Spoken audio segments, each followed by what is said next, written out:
Hey, I'm pretty good at this. ደቡብ ኮሪያ ሴኦል ውስጥ ነው። በአንድ እጅግ የተራቀቀና ዘመናዊ ኩሽና ውስጥ ሳራ በአዲሱ የሳምሰንግ ኤአይ ፍሪጅ ፊት ቆማለች። ፍሪጁ እንዴት አደርሽ ሳራ በማለት በውስጡ ባለው ነገር ላይ በመመስረት የምግብ ዝግጅትን የሚያሳየውን ተች ስክሪን በአግራሞት ተመለከተችው። ፍሪጁ ሰሞኑን ብዙ አትክልትና ዶሮ መብላቷን ካስተዋለ በኋላ ቀድሞውንም ዝቅተኛ ካርቦሃይድሬት ያለው እራት እንድትበላ ሐሳብ አቀረበላት። በተጨማሪም ብዙ ውሃ እንድትጠጣም አስታውሷታል። መግዛት ያለባትን የአስቤዛ ዝርዝሯን በስልኳ ከጻፈችው ጋር ለማመሳሰልም አቀረበላት። በአቅራቢያዋ ደግሞ አዲሱ ጋላክሲ ሪንግ በቀስታ እንቅልፏንና የጭንቀት ደረጃዋን እየተከታተለ በጋላክሲ S24 አልትራ ስልኳ ላይ ማሳወቂያ ይልክላታል። ይህ በእንዲህ እንዳለ ሳሎኗ ውስጥ ያለው የሳምሰንግ ኤአይ ቴሌቪዥን የጠዋቱን ብርሃን መሰረት በማድረግ የስክሪን ብራይትነስ ወይም ብርሃንን ራሱ አስተካክሎ አሁን ላለው ስሜቷ ወይም ሙዷ የሚስማማ ትርኢት ወይም ሾው አቀረበላት። ይህ የሳምሰንግ ዓለም ነው። ይህንን ቪዲዮ ከምትመለከቱ 5 ሰዎች አንዳችሁ የሞባይላችሁ ብራንድ ሳምሰንግ ነው፣ አሊያ ስልኮ ሌላ ቢሆን የተለያየ ፋይልና ፎቶ ያጠራቀመላችሁ የስልካችሁ ሚሞሪ ካርድ የሳምሰንግ የእጅ ሥራ ነው። ምክንያቱም ከዓለም የሚሞሪ ቺፕ ምርቶች 40% በቁጥጥሩ ስር ነውና። በቤቱ ያለው ስማርት ቴሌቪዥን፣ ፍሪጅ፣ ላፕቶፕ፣ ላውንድሪ ማሽን ወይም በመኪና ውስጥ ያለው ፕሮሴሰር ከሳምሰንግ ዲጂታል ሲቲ ላቦራቶሪ የመጣ የመሆን ዕድሉ ሰፊ ነው። ዛሬ ላይ ሳምሰንግ ምርት ብቻ ሳይሆን በዓለም አቀፍ ሕይወት ጨርቅ ውስጥ የማይታዩ ጣቶች የተሸመኑበት የቴክኖሎጂ ግዛት ነው። ከ500 ሚሊዮን በላይ የሳምሰንግ ስማርትፎኖች በዓለም ዙሪያ ጥቅም ላይ ይውላሉ። ለ17 ተከታታይ ዓመታት በምድር ላይ ትልቁ የቴሌቪዥን አምራች እንደሆነ አለ። መረጃ የ21ኛው ክፍለ ዘመን ነዳጅ ነው። የቧንቧ መስመሩ፣ ሞተሩ፣ ተሽከርካሪው እንዲሁም ካርታው ደግሞ ሳምሰንግ ነው። ሳምሰንግ ደቡብ ኮሪያ ነው። ደቡብ ኮሪያ ደግሞ ሳምሰንግ። ሀገሪቱ አንገት በደፋችበት ማቅ በለበሰችበት ዘመን ከተፍ አለ። አገሩን አከበረ፣ እሱም ከበረ። ዓለምን ካጥለቀለቀበት ምርቶቹና ደቡብ ኮሪያን ከለወጠበት ጀብዱ ጀርባ ይህ በምስሉ ላይ የምትመለከቱት ከተማ የደቡብ ኮሪያ ሰንደቅ፣ የስማርትፎን ዓለም ፊት አውራሪው፣ የሁሉም ነገር ባለቤትና ምንጭ ሳምሰንግ ዲጂታል ሲቲ ነው። በዛሬ በረራችን ታዲያ ወደ ኮሪያ ምድር ተጉዘን ይህንን ግዙፍ ሀገር ያቀናውን የሳምሰንግ ዲጂታል ሲቲን እንጎበኛለን። እናንተም ሰብስክራይብ፣ ላይክ እና ኮሜንት በማድረግ ፓስፖርታችሁን አሳድሱና አብረን እንብረር። ስሩ በፈረንጆቹ ከ1930ዎቹ ቢመዘዝም በ1980ዎቹ እንደ ቀላል ፋብሪካ ጀምሮ ዛሬ ላይ ከምድራችን እጅግ የላቁ የምርምርና የልማት ማዕከላት ፊት አውራሪ ሆኗል።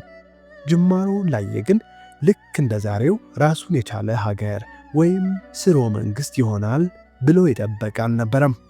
በደቡብ ኮሪያ ሱዎን ከተማ ውስጥ በ390,000 ሜትር ስኩዌር የጣሊያኗን ቫቲካን ሲቲ በሚጠጋ ግዝፈት ከ37 እስከ 40,000 በሚገመት ሠራተኛና ሕዝቡ ከልጥጦች ሀገር ሞናኮ የሕዝብ ብዛት የሚልቅ እንዲሁም ከ150 በላይ ግዙፍና በቴክኖሎጂ የጨቀዩ ሕንፃዎች ካምፓስ ወይንም ዋና መስሪያ ቤትም አይደለም።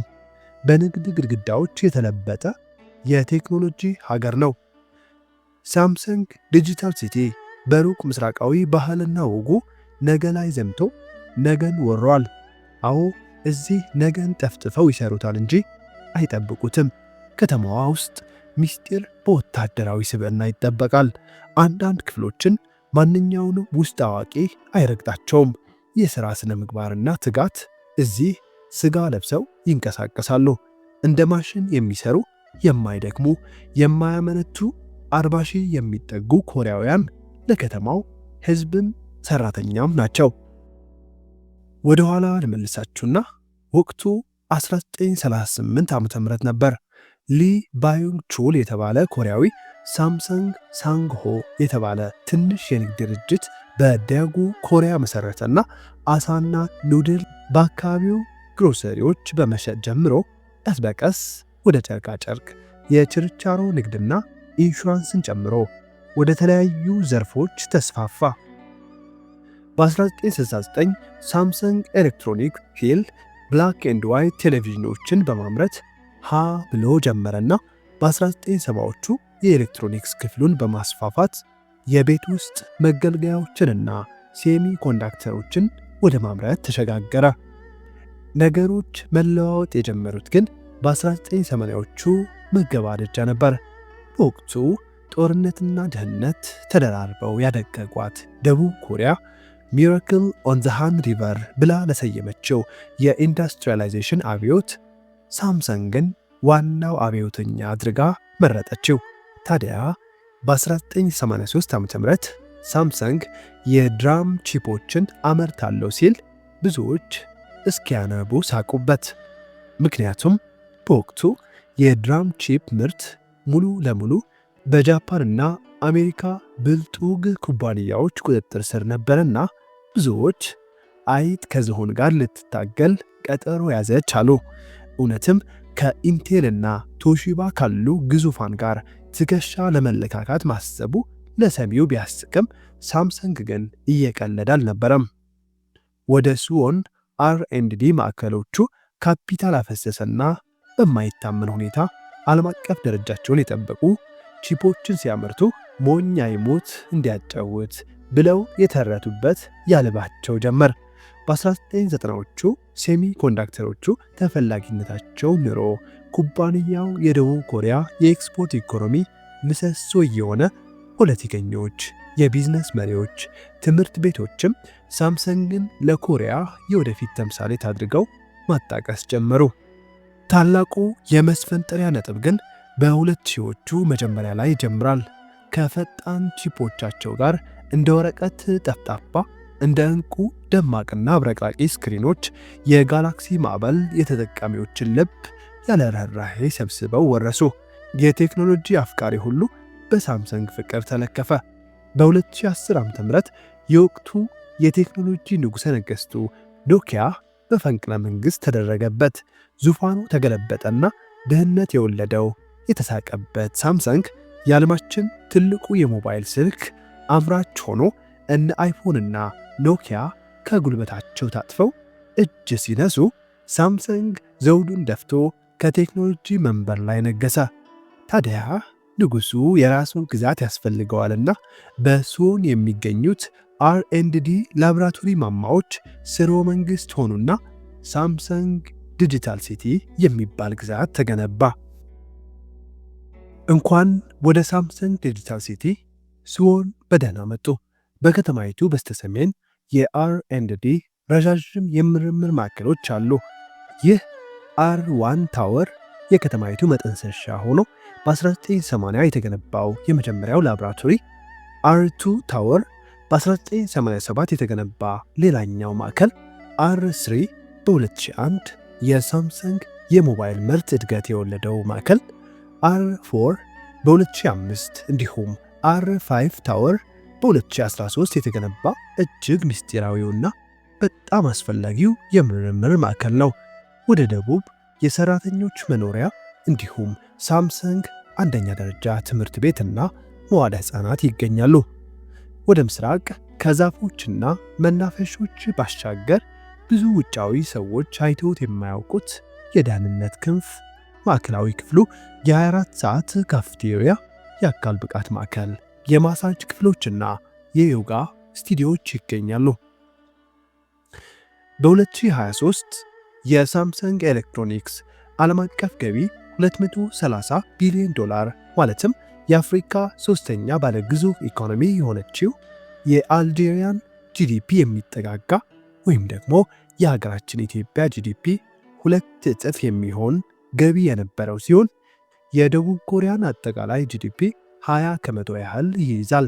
ዛሬ ላይ የሳምሰንግ ዲጂታል ሲቲ አንድ ሰራተኛ በስራ ክፍፍሉና በስልጣኑ መሰረት በወር ከ4,000 እስከ 8,000 የአሜሪካን ዶላር ማለትም ከ500,000 እስከ 1 ሚሊዮን የኢትዮጵያ ብር ተከፋይ ሲሆን ይህም የተለያዩ ጥቅማጥቅሞችንና አበል ሳይጨምር ነው። የቤት የትራንስፖርትና የምግብ ወጪ የሚባል የለም።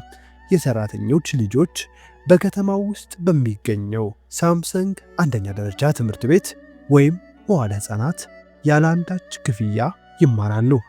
ዶክተሮች፣ ቴራፒስቶች፣ የጥርስ ሐኪሞችና የአይምሮ ጤና ባለሙያዎች ያሉት ነፃ ሕክምና የሚሰጥ የሳምሰንግ የጤና ማዕከል ነፃ የጂም፣ ሳውና፣ የማሳጅ፣ የዮጋ ትምህርቶች፣ የቅርጫት ኳስና የጎልፍ ሜዳዎች እንዲሁም ሰራተኞች ብዙ ጊዜ የአፈጻጸም ጉርሻዎች፣ የፈጠራ ባለቤትነት ሮያልቲዎችና የረዥም ጊዜ የአክሲዮን ማበረታቻዎች ሲሰጣቸው ከፍተኛ ተጽዕኖ ያላቸውን ቴክኖሎጂዎችን የሚያዘጋጁ መሐንዲሶች በ10 ሺዎች የሚቆጠር ዶላር የሚያወጡ ሽልማቶችን ይቀበላሉ። የዓመት አገልግሎት ካገለገሉ በኋላ ሰራተኞች ለመማር፣ ለመጓዝ ወይም ለመዝናናት ለወራት ደሞዛቸው ሳይቀነስ የእረፍት ጊዜ ይሰጣቸዋል። ታዲያ ሳምሰንግ ዛሬ ቢጠፋ ደቡብ ኮሪያ ራስዋን ትስታለች። የዓለም የቴክኖሎጂ ምህዋር በጠና እንደታመመ ሰው ያንዘፈዝፈዋል። ምክንያቱም ዛሬም ድረስ ሳምሰንግ ከ20 ከመቶ በላይ ዓለም አቀፍ የገበያ ድርሻን ይዞ የስማርትፎንን ምርትን በዘውዳዊ አገዛዝ ተቆጣጥሮ አሁንም እንደነገሰበት አለ። በፕላኔታችን ላይ ካሉ 5 ስማርትፎኖች አንዱ የሳምሰንግ ዲጂታል ሲቲ ፍሬ ነው። በዓለም አቀፍ የሚሞሪ ቺፕ ገበያ ውስጥ ተቀናቃኝ አልባ መሪ ነው። በድራም ቺፕ 42 ከመቶ ዓለም አቀፍ የገበያ ድርሻ፣ በናንድ ፍላሽ 32 ከመቶ ዓለም አቀፍ ድርሻ። ይህም ማለት ወደ ግማሽ የሚጠጉ የዓለም ኮምፒውተሮች፣ ሰርቪሶችና ስማርትፎኖች በአር1 እና አር2 ማማዎች ውስጥ ባሉ መሐንዲሶች በተዘጋጀው ሚሞሪ ላይ ጀርባቸውን ያለ ሐሳብ ጥለዋል ማለት ነው። ለ17 ተከታታይ ዓመታት በዓለም አቀፍ የቲቪ ጭነቶች ውስጥ ቁጥር 1 አርማው ያለባቸው ፍሪጆቹ፣ የልብስ ማጠቢያ ማሽኖችና በኤአይ የሚሰሩ ኤሲዎቹ ከ180 በላይ አገሮች ላይ ተንሰራፍተው ዓለምን እንደ ወረርሽኝ አጥለቅልቀዋል። ቪየትናም፣ ህንድ፣ ቻይና፣ ፖላንድ እና ሜክሲኮን ጨምሮ ከ40 በላይ በሆኑ አገሮች ማምረቻውን ተክሎ የሰው ዘር ባለባቸው አህጉሮች ሁሉ ከ200 በላይ በሆኑት ዓለም አቀፍ ቅርንጫፎቹ ራሱን ለዓለም ይበትናል። ታዲያ በአር5 የምርምር ማዕከል ውስጥ የተጠናቀቀው የሳምሰንግ ጋላክሲ ናሙና በሳምሰንግ የስርጭት ማትሪክስ በኩል በዓለም ዙሪያ ከመላኩ በፊት በሳምንታት ውስጥ በቪየትናም በብዛት ማምረት ይችላሉ።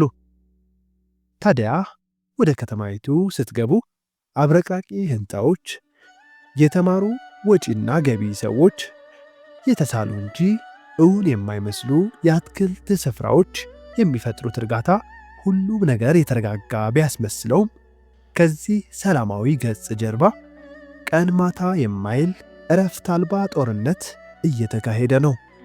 ያለ ጠመንጃ ነገር ግን በድርጅቱ ምስጢር ቀለሃዎች ከተፎካካሪ ጋር የሚከናወን ጦርነት። እነዚህ ህንፃዎች የሚሞሪ ቺፖች፣ ኦሊድ ዲስፕሌይ፣ 5G ፕሮሰሰሮች እንዲሁም ኤአይ አልጎሪዝሞችን በታላቅ ምስጢርና ጥበቃ ይዘዋል።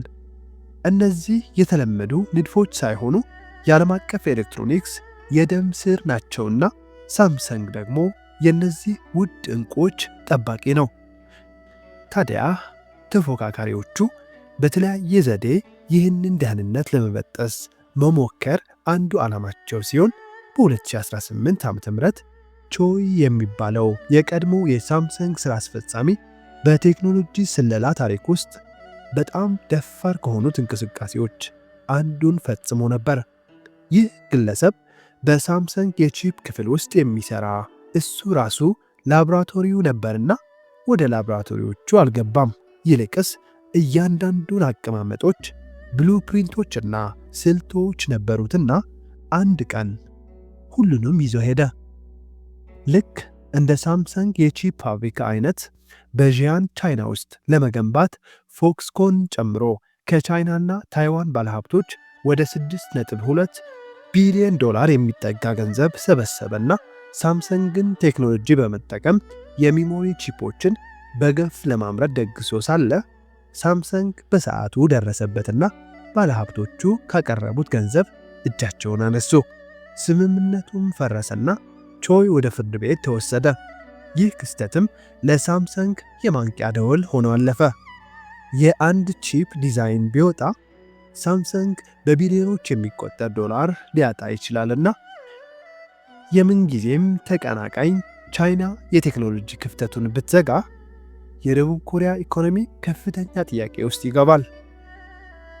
ታዲያ ልብ ልንለው የሚገባ እውነት በእነዚህ ሁሉ የንግስና ዓመታት ውስጥ ዙፋኑን የሚነቀንቅ ጉልበታም ዘውድን የሚቀራመት ግዙፍ ጠፍቶ ሳይሆን ሳምሰንግ ለዓመታት ኃይሉን እያደሰ እየተፋለመና እያሸነፈ ዛሬም በኤሌክትሮኒክሱ ዓለም ላይ ንጉሠ ነገሥት ጃንሆይ እንደሆነ ቀጥሏል።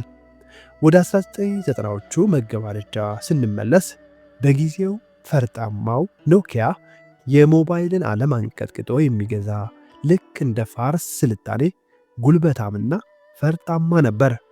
ከትናንሽ የድሃ መንደሮች እስከ ዎል ስትሪት በ2000 ዓ.ም ኖኪያ ከ30 በመቶ በላይ የሚሆነውን ዓለም አቀፍ የሞባይል ስልክ ገበያ ሲቆጣጠር በወቅቱ ሳምሰንግን ከእናቱ ደቡብ ኮሪያ ውጪ የሚያውቀው አልነበረም።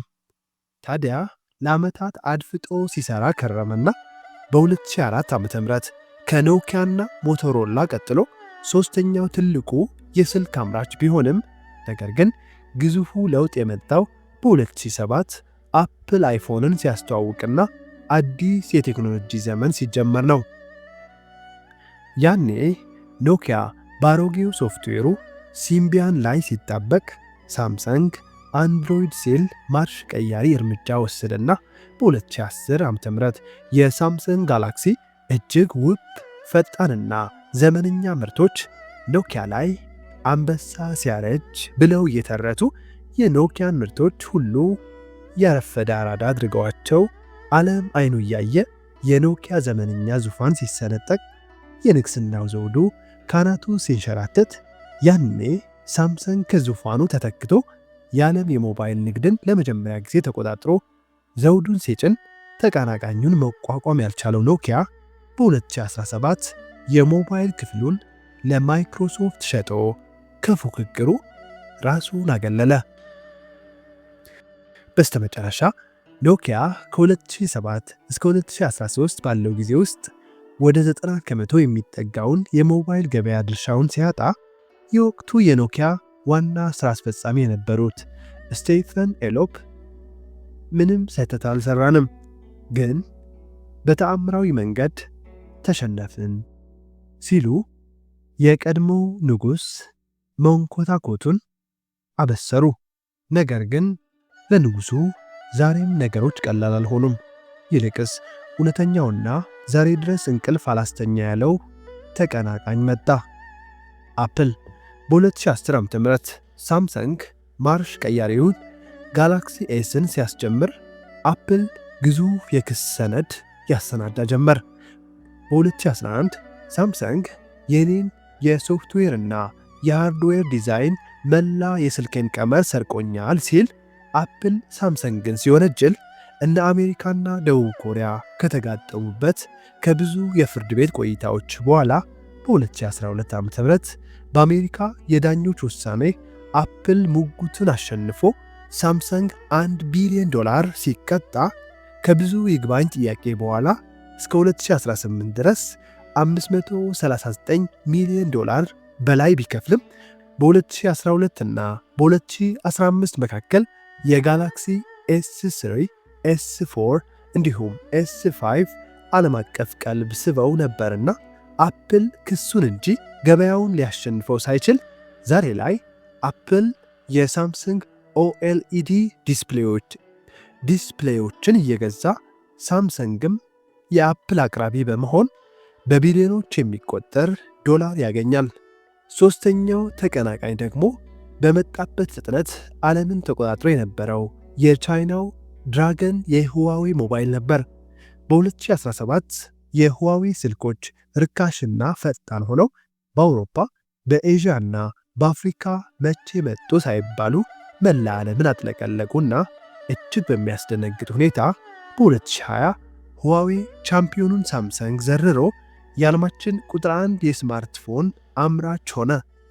በዚህ ጊዜ መበለጥ የማይሆንለት ሳምሰንግ ሁሉም ነገር ወደ ግንባር ብሎ ክተት አውጆ በቪየትናምና ህንድ ውስጥ ምርቱን እያፋጠነ የሁዋዌን የበጀት ክፍል በማጥቃት መካከለኛውን የጋላክሲ ኤ ተከታታዮችን አስፋፋ።